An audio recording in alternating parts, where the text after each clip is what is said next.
Shalom, salam sejahtera dalam kasih Tuhan Yesus Kristus. Apa kabar Bapak Ibu Saudara di rumah? Saya percaya semua dalam keadaan yang diberkati, menyambut hari ini dengan sukacita. Berjumpa lagi dengan Renungan Harian Gereja Masehi Injil di Minahasa edisi Rabu 23 Agustus 2023. Saya mengajak Bapak Ibu Saudara untuk memulai hari ini menikmati hadirat Tuhan. Mari kita satukan hati kita dalam kesungguhan, penuh ketulusan menyembah Dia, Tuhan Yesus yang berkuasa atas segalanya, yang telah menyediakan yang baik buat kita hari ini.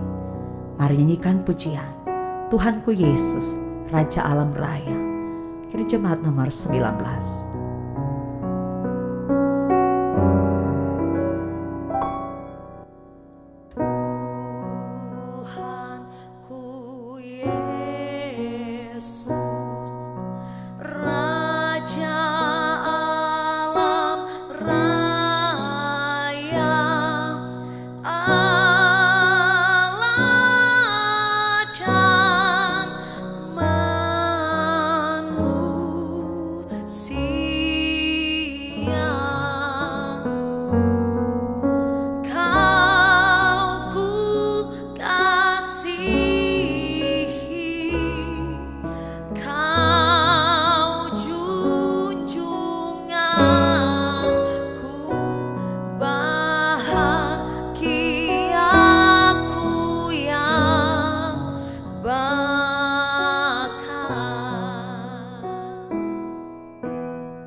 Bapak Ibu Saudara, kita patut berbahagia karena kita punya junjungan yang tinggi, yang mulia, yang kudus, yang suci, yang selalu menyatakan kuasanya untuk kita semua. Mari hari ini kita persiapkan diri kita untuk mau pergi dalam kerelaan menjadi alat Tuhan, menyaksikan tentang Tuhan di tengah-tengah keberadaan hidup kita. Sekalipun berjuang, sekalipun bergumul, ada banyak tantangan, tapi dalam kerelaan kita mau pergi dipakai untuk menjadi alat Tuhan, memberitakan Injil, menyatakan kasih Tuhan. Mari nyanyikan pujian ini sekali lagi Bapak Ibu. Tuhanku Yesus, Raja Alam Raya.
Selamat pagi Bapak Ibu Saudara-saudara, Shalom untuk kita sekalian. Kita kembali pada program Renungan Harian di saat ini. Dan sebelum kita baca firman, mari kita berdoa. Tuhan, kami membutuhkan petunjuk-Mu, agar dimanapun kami berada, benar nama Tuhan yang kami muliakan. Kami tidak mau hidup kami jadi batu sandungan bagi orang lain untuk percaya padamu, tapi sebaliknya kami rindu bahwa melalui kehidupan kami ada nama Tuhan yang dimuliakan. Berfirmanlah untuk kami siap mendengarkannya. Amin. Kembali kita buka Alkitab kita dalam Efesus pasal 6. Dan kali ini kita baca ayatnya yang ke-15. Firman Tuhan di sana tertulis demikian, kakimu berkasutkan kerelaan untuk memberitakan Injil damai sejahtera. Bapak Ibu Saudara-saudaraku, kemarin hari kita merenungkan bahwa ada dua senjata yang kemudian Paulus katakan agar kita mampu memenangkan peperangan rohani ini. Sebelumnya, dia bicara soal ikat pinggang kebenaran dan baju sirah keadilan. Sekarang kita bicara soal senjata yang selanjutnya, yaitu kasut untuk memberitakan Injil. Kasut kerelaan. Saudara, tentu kasut ini kalau kita lihat sekarang ya mungkin sepatu atau sendal. Nah, Paulus sadar ketika kemudian dia mengambil penggambaran-penggambaran ini dengan prajurit-prajurit Romawi yang mungkin waktu dia di penjara dia melihat bagaimana pakaian yang digunakan oleh pasukan Romawi, dan salah satu adalah kasut. Nah, kasut ini akan melindungi kaki ketika kemudian melakukan perjalanan yang cukup panjang, maka dia akan melindungi kaki kita atau kaki prajurit tersebut sehingga tidak mudah luka, tidak mudah lecet. Dia melindungi kaki kita agar kaki kita tetap dalam keadaan baik-baik walaupun melewati perjalanan yang cukup panjang. Nah, bahasa ini digunakan oleh Paulus untuk mengingatkan orang Kristen bahwa kita, anak-anak Tuhan, harus memberitakan Injil. Nah, memberitakan Injil itu harus dilandasi oleh motivasi yang benar. Yaitu apa? Kerelaan. Paulus mengalami bagaimana memberitakan Injil itu tidak mudah ternyata. Termasuk ketika dia menulis surat ini, dia ada di penjara. Sehingga membutuhkan orang-orang yang memiliki kerelaan untuk memberitakan Injil.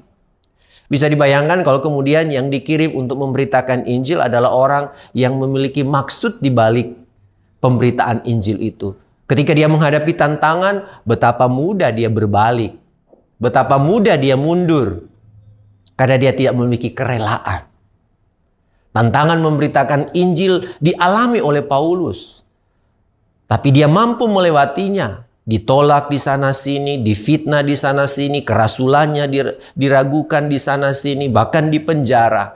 Telah membuat hati Paulus sadar bahwa untuk memberitakan Injil harus butuh kerelaan, ketulusan. Supaya benar-benar dia bisa membaktikan diri untuk melayani Tuhan. Nah, saudara-saudaraku yang terkasih di dalam Tuhan, tentu kita juga menjadi bagian daripada arak-arakan orang-orang yang memiliki kerelaan untuk memberitakan Injil. Injil bukanlah tempat di mana kita mencari nama. Memberitakan Injil bukan mau mengejar popularitas. Memberitakan Injil bukan supaya kita dihormati, tapi memberitakan Injil supaya Tuhan dihormati. Pemilik Injil adalah Tuhan. Sehingga kita hanya alatnya. Kita bergerak sesuai dengan perintah dari Sang Pemilik. Nah, demikian juga kita diingatkan untuk melawan si iblis yang jahat itu, yang memiliki tipu muslihat itu. Kita harus memiliki kerelaan. Sebab bisa saja sesuatu pekerjaan rohani, tapi jika motivasinya bukan dari Tuhan, itu bisa menjadi sarana dari iblis untuk menghancurkan gerejanya. Terkadang ada orang memberitakan Injil dengan motivasi yang sebenarnya itu adalah benih dari iblis. Sehingga pada akhirnya merusak Injil itu yang sebenarnya. Tuhan mengingatkan kita melalui firman-Nya harus memiliki kerelaan di dalam memberitakan Injil. Tuhan memberkati. Amin. Mari kita berdoa. Terpuji nama-Mu Tuhan, kalau pagi ini kami diingatkan kembali. Kami harus memiliki motivasi yang benar untuk memberitakan Injil. Agar supaya Injil itu bisa diterima dengan baik. Agar ada respon yang baik dari yang mendengar Injil. Maka motivasi kami harus tulus. Karuniakan itu pada kami. Agar ketika kami memberitakan Injil, jangan biarkan iblis menggunakan itu untuk mencapai tujuannya, sehingga merusak motivasi yang benar dari kami untuk menyebarkan Injil kemana saja. Terpujilah namamu, ini doa kami. Amin.